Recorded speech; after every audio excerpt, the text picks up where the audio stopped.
আসসালামু আলাইকুম গাইজ, চলে আসলাম আপনাদের মাঝে নতুন আরেকটি রেসিপি নিয়ে। আপনারা অবশ্যই বুঝতে পারছেন আমি কি রেসিপি বানাতে চলেছি। আমাকে এক আপু বলেছিল দুন্দলের বড়া রেসিপি দেওয়ার জন্য।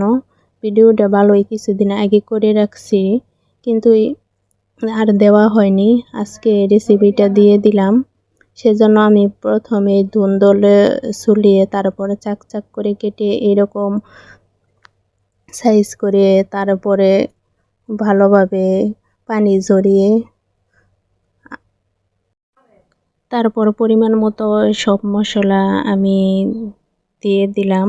মরিচের গুঁড়া, ধনিয়ার গুঁড়া, হলুদের গুঁড়া, পরিমাণ মতো চাউলের গুঁড়া, ধুন্দলের সাথে এভাবে ভালোভাবে মিশিয়ে মাখিয়ে নিয়েছি।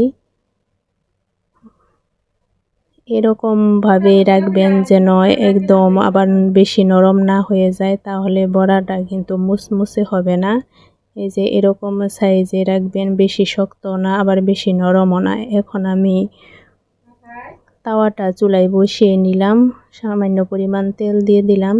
তারপরে এই যে এই সাইজ মতো সবগুলোই বড়া একে একে দিয়ে দিব। আপনারা আপনাদের পছন্দ মতো সাইজে ছোট বড় করে নিতে পারেন, তবে বেশি মোটা করা যাবে না, একটু পাতলা টাইপেরই করতে হবে, তা না হলে আবার বেশি মুসমুসে হবে না, ভিতরে নরম থাকবে। এখন আমি সবগুলোই এইভাবে দিয়ে দিব।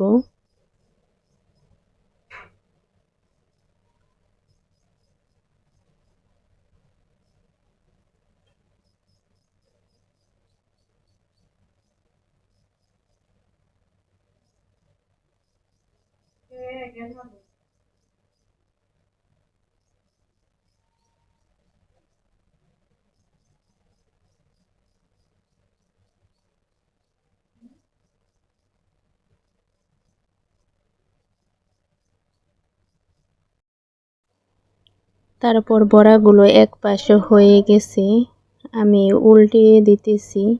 আস্তে আস্তে সাবধানে উল্টিয়ে দিবেন যাতে ভেঙে না যায়। এখন আমি সবগুলো বড়া উল্টিয়ে দিতেছি।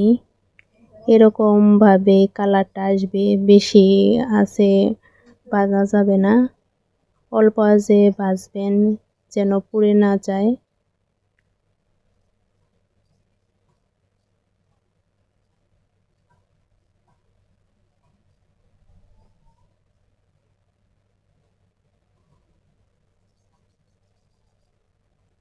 আপনারা চাইলে প্যানের মধ্যেও ভাজতে পারেন, আমি তো তাওয়ার মধ্যে ভাজতেছি, সেজন্য উল্টাতে গেলে এদিকে সেদিকে হয়ে যাচ্ছে। আপনারা প্যান কড়াইয়ের মধ্যে ভাজবেন, তাহলে অনেক সুন্দর হবে।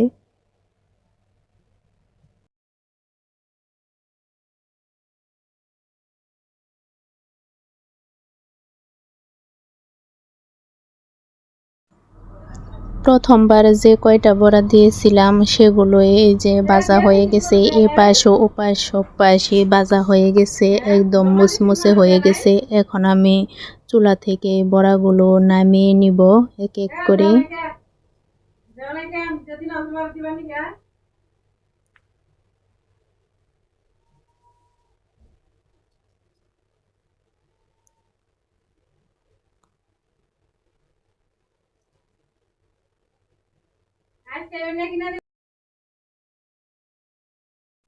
এখন বড়াগুলো আমি এক এক করে বাটিতে নামিয়ে নিলাম।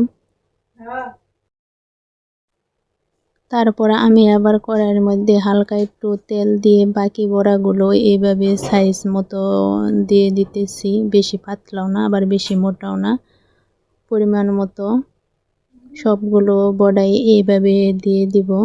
এখন আমি উল্টিয়ে নিতেছি।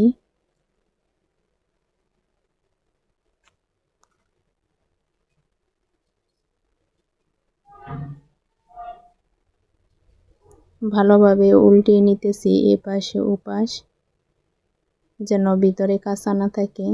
এখন এই বড়াগুলো হয়ে গেছে, নামিয়ে নিতেছি। সবগুলোই বড়া বানানো শেষ, এক এক করে নামিয়ে নিলাম।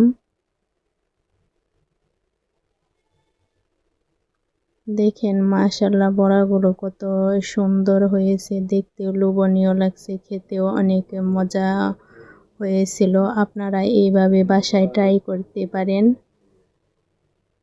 আজকের ভিডিওটি এ পর্যন্তই। ভালো থাকবেন, সুস্থ থাকবেন। আল্লাহ হাফেজ।